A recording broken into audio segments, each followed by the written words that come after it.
नमस्कार. लक्षवेधीमध्ये आपल्या सगळ्यांचं स्वागत. मी प्रसाद काथे. युद्ध स्वार्थासाठी असतात आणि त्या युद्धाच्या निमित्तानं जे युद्ध करतात त्यांचे स्वार्थ जपले जातातच, पण जे युद्ध करत नाहीत त्यांना सुद्धा स्वतःचे स्वार्थ जपायचे असतात. या युद्धाच्या निमित्तानं ज्याची चर्चा गेले अनेक दिवस सुरू आहे त्या रशिया आणि युक्रेन युद्धाच्या निमित्तानं होणारा जन्माला येणारा प्रश्न असा आहे की यात इंधनाचा खेळ किती आहे. भारतात इंधन दरांच्या निमित्तानं विविध प्रकारचे आरोप प्रत्यारोप सुरू झालेले असतानाच प्राप्त स्थितीमध्ये भारताला भविष्यातला इंधन साठा कुठून मिळेल, भारताला मिळणारा इंधन साठा काय दरांनी असेल आणि त्यातले होणारे वरचढ दरांचे फरक हे भारताच्या अर्थव्यवस्थेवर कशा प्रकारे परिणाम करतील हे आपल्याला लक्षात घेणं गरजेचं आहे. लक्षवेधीच्या या भागातली चर्चा आपण त्याच विषयाच्या अनुषंगानं करणार आहोत.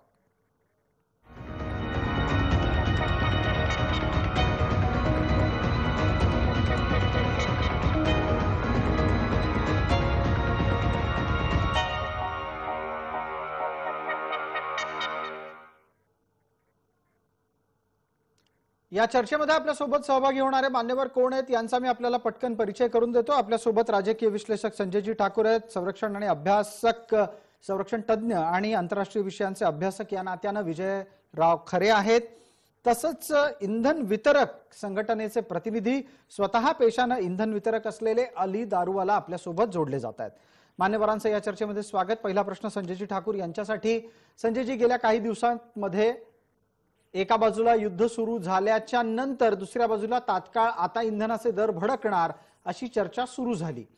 भारत सरकारच्या माध्यमातून इंधनाचे दर अद्याप घोषित झालेले नाहीत, नवे दर अर्थात जे घोषित झालेले आहेत ते गेले 4 महिन्यापासून जास्त काळ स्थिर राहिलेले आहेत.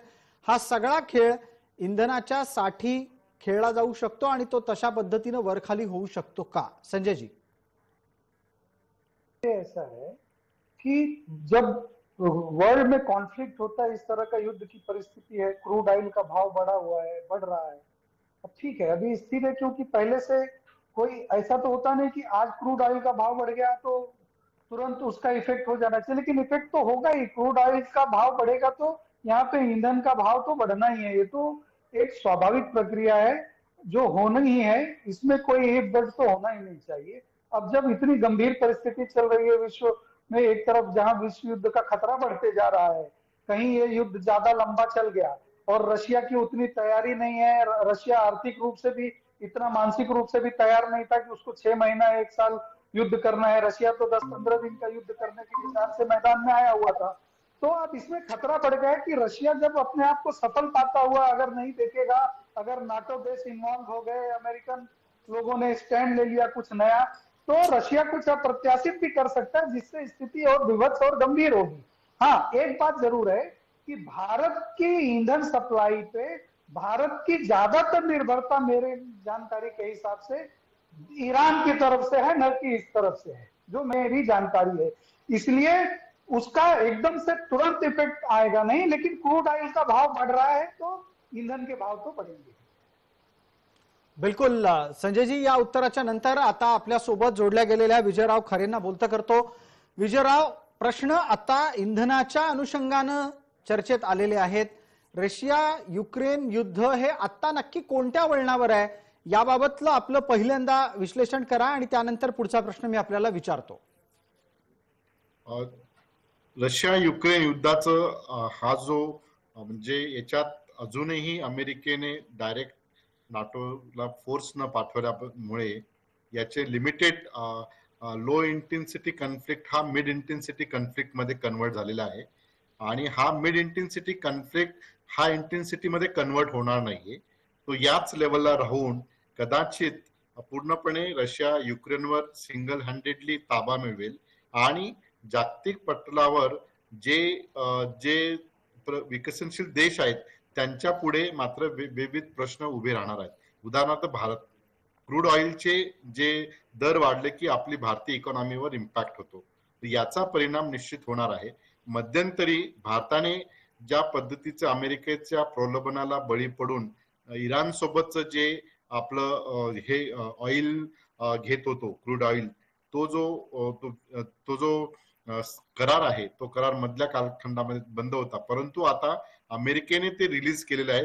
त्यामुळे आता आपल्याला इराणकडनं गॅस आपल्याला मिळू शकतो किंवा क्रूड ऑइल मिळू शकतं, परंतु त्याची जी कॉस्ट आहे त्या कॉस्टमध्ये संपूर्ण जगभरच त्याची कॉस्टिंग वाढल्यामुळे कदाचित आपल्याला तो एक मोठा प्रश्न होऊ शकतो. परंतु हे जे युद्ध आहे याचं नेमकं जागतिक पटलावर जे economics, Jio politics, global order आणि त्याचबरोबर भारत, चीन, रशिया देश आहेत यांचे संपूर्ण युद्धनीती आणि सामरिक प्रश्नांवर मोठे वेगवेगळे प्रश्न उपस्थित होणार आहे. ठीक आहे विजयराव, आपला मध्येच काही सेकंदांसाठी आवाज गेला होता. आपण त्या दृष्टीने एकदा नेटवर्क तपासावं. मी पुढच्या प्रश्नाच्या निमित्तानं आपल्यापर्यंत परत पोहोचेन. अली दारूवाला यांना आता बोलतं करतो. अलीजी, माझा आवाज आपल्यापर्यंत नीट पोहोचतोय अशी मी अपेक्षा व्यक्त करतो. इंधनाचे आपण स्वतः वितरक आहात, इंधन विषयातले तज्ज्ञही आहात. आपण आतापर्यंत इराणवर इंधनाच्या बाबत बऱ्यापैकी अवलंबून असायचो. अमेरिकेने लावलेल्या निर्बंधांच्या नंतर इराणकडून इंधनाचा जो खरेदी साठा होता तो कमी करण्याचा प्रयत्न होता. रशियाच्या माध्यमातून आपल्या आणि इंधनाचं नातं काय? या युद्धाच्या कोणत्या घटकाचा परिणाम इंधनाच्या भारताच्या गरजेवर अधिक दिसतो? नमस्कार. सर्वात अगोदर मी हे सांगतो का हे जे ऑनगोईंग कॉन्फ्लिक्ट आहे, या कॉन्फ्लिक्टमुळे आपल्या इंडियन ऑइल बास्केट इकॉनॉमीवरती काही फरक पडणार नाही. तुम्ही आजचे डॉलर्सचे रेट्स कधी बघितले बॅरलचे तर ते $94 पर्यंत पोहोचलेले आहे आणि गेल्या 6 महिन्यापासून 89 to 95 हे फ्लक्च्युएशन कॉन्स्टंट आहे. तर हे जे लोक म्हणतात ना, सगळे विचारतात, लोक पेट्रोल भरायला ते रांग लावतात का रेट वाढणार आहे, वॉर लाईक सिनेरिओ आणि वॉर लाईक सिच्युएशन आहे. तर यामुळे मी एक गोष्ट क्लिअर करू इच्छितो का आपल्या देशाला घाबरायचं कारण नाही. आपल्याकडे स्ट्रॅटेजिक स्टॉक्स हे भरपूर आहे आणि पेट्रोल आणि डिझेलचं म्हणतात इलेक्शन नंतर 10 मार्च नंतर जे भडका होणार ते होणार नाही, हे मी तुम्हाला क्लिअर सांगू इच्छितो.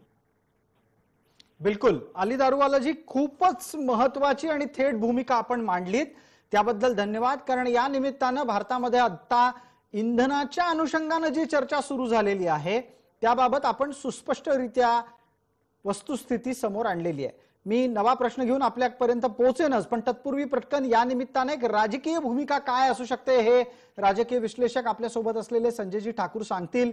संजयजी, युद्ध सुरू झाल्याच्याच नंतर भारतामध्ये इंधनाचे दर वाढणार वाढणार वाढणार अशी हाकाटी का पसरली गेली असेल, का पिटली गेली असेल आणि यातून काय साध्य करायचा प्रयत्न होता?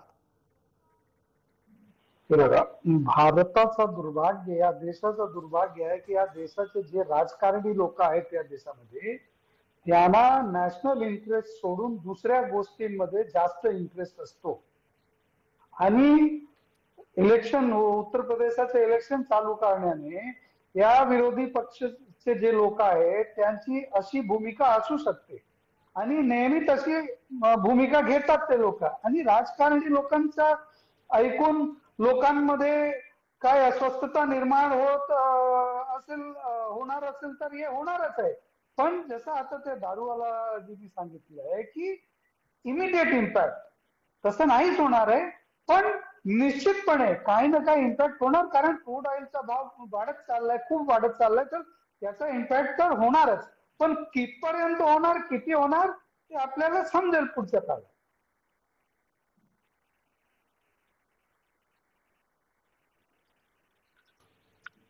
या निमित्तानं पुढचा प्रश्न पटकन एकदा अली दारूवाला आपल्यासाठी. अलीजी, या विश्लेषणाच्या अनुषंगाने आपल्याला जी माहिती जोडायची आहे ती जोडा आणि मग मी पुढचा प्रश्न विचारतो. जी साहेब, एक गोष्टी आपण समजायला पाहिजे. आपल्या इंडियन जे रूट आहे, जे आपल्या इंडियाला क्रूड ऑइल येतो 80% हे खाडी देशातून येतो सर. खाडी देशातून United Arab Emirates, Saudi Arabia हे 80% आपले क्रूड ऑइल सप्लायर्स आहे. आणि ते जे रूट आहे अरेबियन सीचं जे रूट आहे ते अजूनही क्लिअर आहे, तिथं काही ब्लॉकेज नाही. हा एक पॉइंट. दुसरा पॉइंट, जे पेट्रोल डिझेलचे रेट जे आहे ना ते प्रत्येक 15 दिवसाला चेंज होतात. आणि हे आता जे कॉन्फ्लिक्ट झालेलं आहे हे हार्डली 5-10 दिवस झालेले आहे. त्याचा इफेक्ट कधी आपल्याला बघायचा असेल तर ते पुढच्या 1 महिन्यानंतर आपल्याला कदाचित दिसू शकतो. पण रशिया आपलं जुनं डिझेल लार्जेस्ट इम्पोर्टर होतं, पण नंतरून आपण मॅक्झिमम डिझेल आता मलेशियाकडनं घ्यायचा सुरुवात केलेला आहे. तर Ukraine and Russia in specific हे आपले प्रायमरी सप्लायर्स नाही. आपले प्रायमरी सप्लायर्स हे ओपेक ऑइल प्रोड्युसिंग नेशन्स जे आहेत ते आहे. आणि Ukraine and Russia are not even members of the OPEC oil producing nations. हे आपण जनतेला सांगून त्यांची मनातली जी भीती आहे ते प्लीज आपल्या माध्यमातून दूर करायचा प्रयत्न करा. बिलकुल बिलकुल. अली दारूवालाजी, आपण आपल्या माध्यमातून हाच एक प्रयत्न करत आहोत. थोडी विनंती आहे, थोडं मागे सरकून बसा. तुम्ही अर्धेच दिसताय, त्याच्यामुळे लोकांनाही कदाचित या माध्यमातून आपला विषय पोहोचायला थोडासा त्रास होईल. मला आपल्याला आता पुढचा प्रश्न असा अली दारूवालाजी विचारायचा आहे की ज्या पातळीवर हे युद्ध आता सुरू आहे त्याचा जगातल्या कुठल्या भागातल्या इंधनाशी काही संबंध आहे का, आणि या युद्धाच्या अनुषंगाने जागतिक पातळीवरच्या इंधन पुरवठ्यावरही काही परिणाम होऊ शकतात का, हेही आपण सामान्य लोकांपर्यंत सामान्य भाषेत पोहोचवायला हवं. बघा, वॉर बद्दल मी एक्सपर्ट नाही, वॉर बद्दल मी विश्लेषण करा हे चुकीचं ठरेल. नाही, वॉर बद्दल नाही, युद्धाबद्दल नाही, पण या युद्धाचा आणि जागतिक इंधन साठा आणि पुरवठा या अनुषंगाने आपलं मत अपेक्षित करतो. करेक्ट. जी सर, आम्हाला जे समजतंय, जे पेट्रोलियम ट्रेड मध्ये आम्हाला जे समजतंय त्यामध्ये हे जे वॉर स्क्वेअर किलोमीटरचं मी बघितलं, हे 30 to 40 स्क्वेअर किलोमीटर हा कॉन्फ्लिक्ट चाललेला आहे. ऑइलला, पेट्रोल डिझेलला जेव्हा प्रॉब्लेम कधी येतो, कारण 99% जे सप्लाय आपलं आहे ते समुद्री मार्गाने आपल्याला माल येतो. आणि कधी समुद्री मार्गाने जहाज याचे कधी बंद झाले आपल्या डॉक्स वरती, आपल्या शिपिंग यार्डवर, तेव्हा आपल्याला प्रॉब्लेम्स जाणवायला सुरुवात होती आपल्याला. तुम्ही कधी बघितलं असेल, जेव्हा हे कोविड संपला आणि जेव्हा सगळे जहाज बाहेर पडले तर जहाज डॉक वरती येऊन खाली करण्यासाठी तिथं 3-3 आणि 6-6 महिन्याची रांग लागली होती. ते जेव्हा माल खाली होत नव्हतं तेव्हा आपला प्रति बॅरेलचा क्रूड रेट हे $80 पार केलं होतं.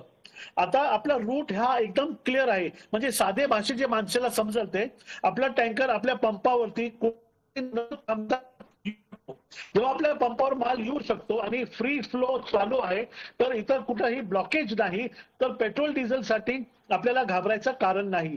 Point number 1. पॉइंट नंबर 2, तुम्ही कधी थोडं 2 वर्षामागे कधी विचार केलं तर आपण $20 पेट्रोल डिझेल हा खरेदी करून याचा आपण भरपूर साठा केलेला आहे.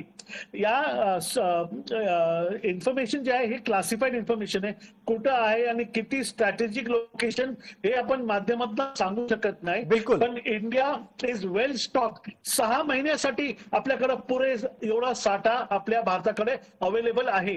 आणि मला नाही वाटत ही जी कॉन्फ्लिक्ट आहे हे 10-15 दिवसाच्या वर चालणार किंवा on a very higher side 1 महिन्याच्या पलीकडे हा कॉन्फ्लिक्ट चालणार. ठीक आहे. विजयरावांच्यासाठी पुढचा प्रश्न आहे माझा. विजयराव, इंधनाच्या बाबतीतली स्पष्टता आपल्या समोर अली दारूवालाजी यांनी ठेवलेली आहे. आता ज्या पद्धतीनं रशिया युक्रेन युद्ध पुढे सरकत आहे त्याचा कोणत्या कॉमोडिटी मार्केटवर जास्त परिणाम होऊ शकतो? मग ते संरक्षण साहित्य आहे, सोनं आहे की इतर काही गोष्टी आहेत? युक्रेन रशियाचा जो संघर्ष आहे, म्हणजे एकतर शिक्षणावर ऑलरेडी परिणाम झालेला आहे भारताच्या संदर्भामध्ये. सूर्यफूल जे आहे त्याचं आपण खाद्यतेलाचा जास्त वापर करतो, त्याची आयात कमी झाल्यामुळे त्याचं जे खाद्यतेल आहे ते मागण्याची शक्यता आहे. शिक्षणाचं ऑलरेडी आता ही जी मुलं आहेत यांचं नेमकं काय होणार आहे हा मोठा प्रश्न आपल्या समोर आहे. म्हणजे या मुलांना आता आपल्या मेडिकल इन्स्टिट्यूशन मध्ये डायरेक्ट ऍडमिशन मिळू शकणार नाही, दुसरीकडे अकोमोडेट कसं करणार आहे, ऑनलाईन मेडिकल एज्युकेशन घेऊ शकणार नाही, हा सर्वात मोठा आपल्यामध्ये प्रश्न आहे. तिसरा जो महत्वाचा जो प्रश्न आहे तो म्हणजे या दोन्ही देशांच्या याच्यामध्ये फ्युचर काय, युक्रेनचं फ्युचर काय.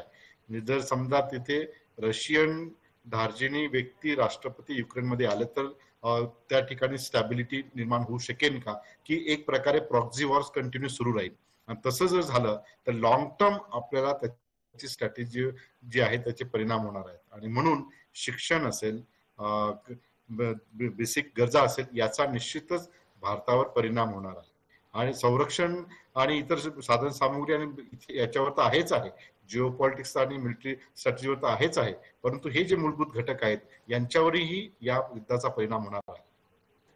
बिलकुल विजयराव, आपण एक अत्यंत महत्वपूर्ण तपशील या चर्चेमध्ये समोर आणला, त्याबद्दल आपले मनपूर्वक आभार. आणि तो तपशील असं सांगतोय की आत्ताच्या घडीला जे वैद्यकीय शिक्षणातले विद्यार्थी पोलंडमध्ये शिकत होते त्यांच्यासाठीचं मोठं आव्हान समोर असणार आहे. खेळ इंधनाचा आहे, इंधनाचा नाही याची चर्चा करत असताना सुद्धा शिक्षण विषयक या मुद्द्याला स्पर्श विजयरावांनी केला, त्याबद्दल त्यांचे आभार. आणि या निमित्तानं पटकन पुढचा प्रश्न संजयजींना विचारतो. संजयजी, भारतामध्ये शिक्षणाच्या साठी विविध प्रकारचे अभ्यासक्रम आहेत, पण त्याचबरोबर आपण परदेशात सुद्धा मोठ्या प्रमाणात विद्यार्थी शिक्षणासाठी पाठवत असतो. जी आकडेवारी आमच्याकडे आहे ती असं सांगते की चीनच्या नंतर युक्रेनला जाणारी वैद्यकीय शिक्षणातल्या विद्यार्थ्यांची संख्या सर्वाधिक आहे. याचा अर्थ परदेशामध्ये वैद्यकीय शिक्षणासाठी जाणाऱ्या विद्यार्थ्यांच्या संख्येतला दुसरा क्रमांक हा युक्रेनचा लागतो. आता ही मुलं भारतात परत येत आहेत, ऑनलाईन अभ्यासक्रम त्यांचे होऊ शकणार नाहीयेत. मग आता भारत सरकारनं या विद्यार्थ्यांच्या साठी त्यांचा अभ्यासक्रम लवकरात लवकर पुन्हा सुस्थितीत सुरू व्हावा याच्यासाठी सुद्धा प्रयत्न करायला हवा. भले हा प्रयत्न महिनाभरांनी सुरू होईल, पण तो प्रयत्न विसरता कामा नये. निश्चित रूप से. और अगर आपको याद हो, मुझे पता नहीं आपने देखा कि नहीं देखा है जी, वहां से लौटे हुए विद्यार्थियों का जो प्राइम मिनिस्टर के साथ जो इंटरेक्शन हुआ है, उस इंटरेक्शन में प्राइम मिनिस्टर ने इस चीज को, इसी मुद्दे पे बात किया है हमारे देश के प्रधानमंत्री ने उन बच्चों से, कि हम आगे चल के इतने सालों में वो इंफ्रास्ट्रक्चर जो तैयार नहीं किया गया था, उन सारी चीजों को हम इतना ज्यादा स्तर पे तैयार करना चाहते हैं कि हमारे देश के विद्यार्थियों को हमारे देश से बाहर न जाना पड़े. क्यों? इंफ्रास्ट्रक्चर के साथ में उतना ही सुलभ भी होना चाहिए, क्योंकि वैद्यकीय शिक्षा भारत में भी बहुत महंगी शिक्षा है, आसान शिक्षा नहीं है वो. दूसरी बात तो जो बहुत ही गंभीर विषय है जो विजय सर ने कही है कि समझिए कोई बच्चा 3rd ईयर एमबीबीएस में होगा, कोई बच्चा 4th ईयर एमबीबीएस में होगा. अभी एक स्टूडेंट ने ये बयान दिया कि 3 महीने बाद एग्जाम होने वाली थी, इसलिए हमको लग रहा था कि बहुत दिनों से कॉन्फ्लिक्ट चल रहा है, कुछ हो नहीं रहा है, एग्जाम देने के बाद चलते हैं. अब उन बच्चों का तो भविष्य अधर में लटक ही गया है. और ये निश्चित रूप से एक बहुत ही गंभीर विषय है, चिंताजनक विषय है. और मेरा विश्वास है कि इस मामले में कोई ना कोई पहल भारत सरकार के स्तर पे जरूर की जाएगी, क्योंकि उन हजारों बच्चों के भविष्य के साथ खिलवाड़ तो नहीं किया जा सकता है. अब उसमें क्या कर सकते हैं सरकार, क्या रुख अपनाएगी सरकार, कितना कर पाएगी, उन देशों से बात करके फिर से. अब देखिए, एक कम से कम मेरा भी यही अनुमान है कि बहुत ज्यादा नहीं तो 1-1.5 महीने तक ये युद्ध चल सकता है. तो जो स्थितियां सामान्य होंगी उसके बाद 6 महीने तो उस यूक्रेन में स्थितियों को सामान्य होने में लग जाएगा, जिस तरह से सारी प्रक्रिया चल रही है. तो एक गंभीर मुद्दा, गंभीर विषय तो है ही, और इस पे सरकार को बहुत ही संजीदगी से और संवेदनशीलता से काम करना पड़ेगा. बिलकुल बिलकुल संजयजी, धन्यवाद या उत्तराच्यासाठी. आता आपल्या सोबत असलेल्या दोन्ही मान्यवरांना आणखीन पटकन बोलतं करतो. आपल्या सोबतचे इतर 2 मान्यवर अली दारूवाला हे इंधन वितरक या नात्यानं आहेत, आणि त्याचबरोबर विजयराव खरे आपल्यासोबत आंतरराष्ट्रीय विषयाचे अभ्यासक आणि संरक्षण तज्ञ म्हणून आहेत. माझा पुढचा प्रश्न पटकन अली दारूवाला यांच्यासाठी आहे. अलीजी, जर समजा 2.5 ते 3 महिने हे युद्ध चाललं, तर त्या 2.5 ते 3 महिन्याच्या नंतर सुद्धा कोणत्याही प्रकारे इंधन दरांवर काहीही परिणाम ते करणार नाही असं धरून चालायचं? कारण या प्रकारची चर्चा सुद्धा वेगात आहे की 10 मार्च आटपल्याच्या नंतर इंधनाचे दर वाढवले जातील. या चर्चेला काही तथ्य आहे की नाही? हे जे नरेटिव्ह इथले हे जे राजकीय पक्ष करत आहे आणि जे मीडियाच्या माध्यमातून आम्हाला समजतं का 10 मार्च नंतर आपल्याला पेट्रोल डिझेलचे भडका बघायला लागेल, याचा मी खोडून काढतो. कारण तुम्ही गेल्या 3 दिवस आंतरराष्ट्रीय मार्केटमध्ये प्रति क्रूड बॅरलचा दर बघितलं तर ते 96 वरनं 94 वरती आलेला आहे साहेब. $2 ऑलरेडी बॅरल हा घसरलेला आहे साहेब. जेव्हा बॅरल घसरत असेल तेव्हा डॉलरची आपली जे परचेसिंग आहे त्या डॉलरच्या माध्यमातून आहे. डॉलर जेव्हा ईज झालेला आहे, India being the second largest producer of crude भारतामध्ये आपली बाईंग पॉवर खूप चांगली आहे सर. आपण क्रेडिट घेत नाही. सेकंड इम्पॉर्टंट पॉइंट जे इराकवरती जे सँक्शन्स उचलले, त्या सँक्शन्स उचलल्यामुळे आपल्याकडं एवढा चांगला साठा आहे क्रूड मध्ये, आपल्याला चिंता करायची आवश्यकता नाही. कधी हे तुम्ही नाही का बॅड सिनेरिओ, कधी 2-3 महिने कधी हे चाललं तरी जेपर्यंत रूट ब्लॉक होत नाही, पेट्रोल डिझेल हे सप्लाय चेन वरती जेपर्यंत इफेक्ट पडत नाही, आपल्याला थोडंही घाबरायचं कारण नाही सर. धन्यवाद अली दारूवालाजी, आपण हे अतिशय स्पष्ट केलं आणि वारंवार अधोरेखित केलं त्यासाठी. कारण या सगळ्या चर्चेच्या माध्यमातून विनाकारण भारतातल्या ग्राहकाला अत्यंत चिंतेच्या परिस्थितीमध्ये ढकलण्याचं काम सुरू झालं होतं. आणि इतकंच नाही तर याचा फायदा घेत विनाकारण, म्हणजे काहीही संबंध नाही रशिया आणि युक्रेन युद्धाचा भारतामधल्या काही गोष्टी महाग करण्याशी, पण व्यापाऱ्यांनी तसे प्रयत्न सुरू केलेलेही समोर येत होते.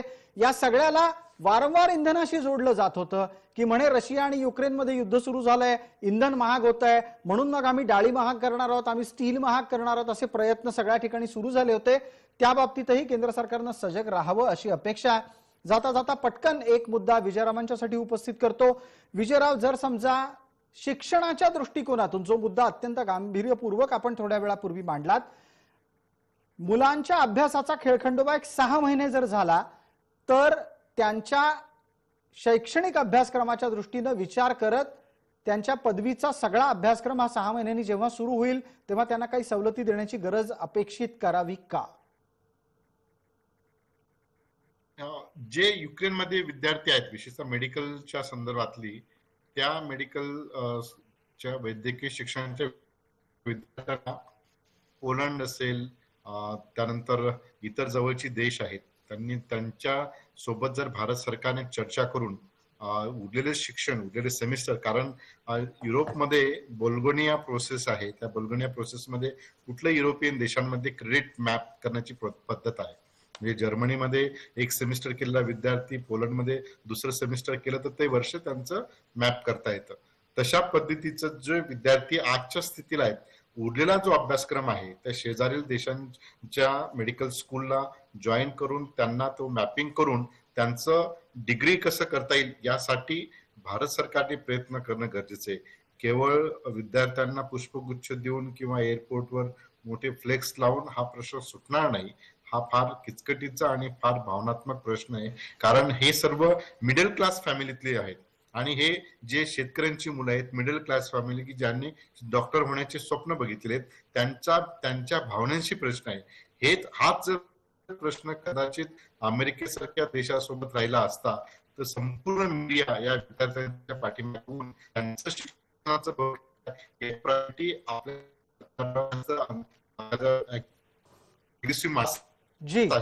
तुम्ही लक्षात घ्या.